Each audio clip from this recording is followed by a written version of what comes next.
नमस्ते दोस्तों, investing minds के एक और नए वीडियो में आपका स्वागत है। हम आज के इस वीडियो में बात करेंगे कॉल ऑप्शन के बारे में।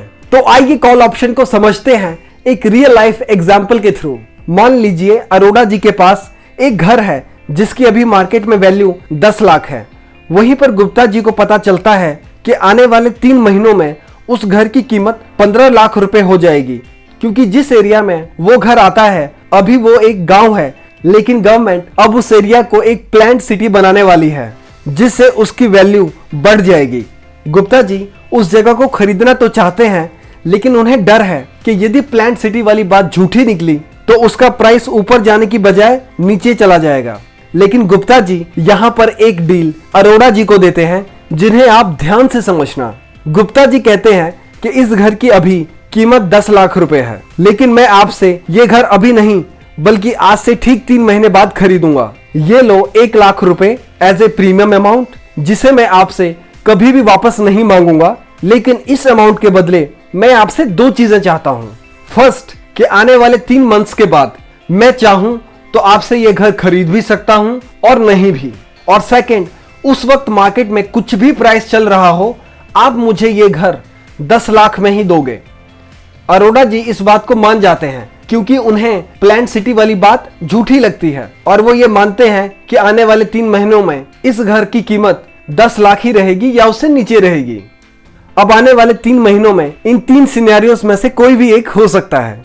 फर्स्ट, कि घर का रेट बढ़ जाए। मान लीजिए घर का प्राइस 15 लाख हो जाता है, तो उस केस में गुप्ता जी को प्रॉफिट हो जाएगा, क्योंकि वादे के मुताबिक प्राइस कुछ भी चल रहा हो, अरोड़ा जी को वो घर 10 लाख में ही बेचना पड़ेगा। तो इस तरीके से गुप्ता जी को प्रॉफिट होगा 15 lakh minus 10 lakh is equal to 5 lakh का। लेकिन गुप्ता जी ने स्टार्टिंग में 1 लाख रुपए का प्रीमियम भी पे किया था, तो गुप्ता जी को नेट प्रॉफिट होगा 5 lakh minus 1 lakh is equal to 4 lakh का। अब अरोड़ा जी कहते हैं आपको मुझसे घर खरीदने की जरूरत नहीं है, आपको जो 4 लाख का प्रॉफिट हुआ है आप वही मुझसे डायरेक्टली ले लो। इसी प्रोसेस को कैश सेटलमेंट कहते हैं। तो यहां पर एक बात आपको नोट करनी है कि एक ऑप्शन बायर को प्रॉफिट अनलिमिटेड हो सकता है। जैसा कि आप इस एग्जांपल में देख सकते हो कि प्राइस 10 लाख से ऊपर जब 15 लाख हो गया है तो बायर को 4 लाख का प्रॉफिट हुआ है, लेकिन यदि प्राइस 20 लाख हो जाए तो 9 लाख का प्रॉफिट होगा। और ऐसे ही प्राइस जितना ऊपर बढ़ता जाएगा बायर को उतना ज्यादा प्रॉफिट होता जाएगा। अब सेकेंड सिनेरियो क्या हो सकता है, आइए देखते हैं। सेकेंड सिनेरियो ये हो सकता है कि प्लान्ड सिटी वाली बात झूठी निकल आए और घर का रेट कम हो जाए, से 10 लाख से 5 लाख हो जाए। तो अब गुप्ता जी के पास उस घर को खरीदने का जो राइट है उसे अब वो एक्सरसाइज नहीं करेंगे, यानी उसका इस्तेमाल नहीं करेंगे, क्योंकि वादे के मुताबिक प्राइस कुछ भी चल रहा हो गुप्ता जी को वो घर 10 लाख रुपीस में ही खरीदना पड़ेगा। तो यदि अभी उस घर का मार्केट में कीमत 5 लाख है तो गुप्ता जी अपना राइट यूज करके वो घर खरीदते हैं तो उन्हें 5 लाख का सीधा लॉस होगा, प्लस 1 लाख रुपए का जो उन्होंने प्रीमियम पे किया है।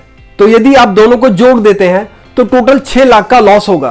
तो इस केस में गुप्ता जी राइट एक्सरसाइज नहीं करेंगे और 1 लाख रुपए जाने देंगे जो उन्होंने अरोड़ा जी को प्रीमियम दिया था। तो यहाँ पर एक और बात जो आपको नोट करनी है वो ये है कि ऑप्शन बायर का जो लॉस है वो रिस्ट्रिक्टेड है उतने अमाउंट तक ही जितना उसने प्रीमियम पे किया है, यानी उससे ज्यादा उसे लॉस नहीं हो सकता।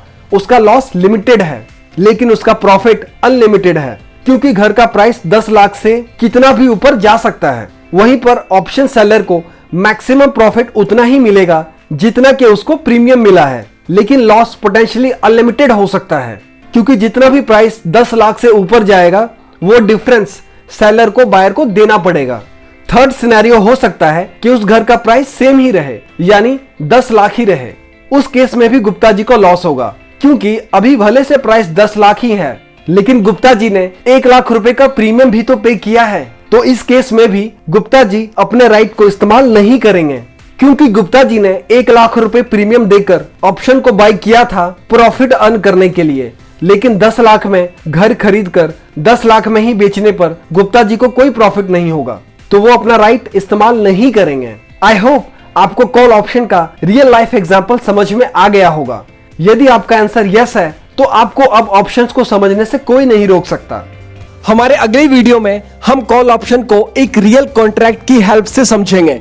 आपको यदि ये वीडियो पसंद आई हो तो इसे लाइक एंड शेयर जरूर करें और हमारे चैनल को सब्सक्राइब करें। आज के इस वीडियो में बस इतना ही। जल्द ही मिलेंगे हमारे अगले वीडियो में। तब तक keep learning, keep growing and take care.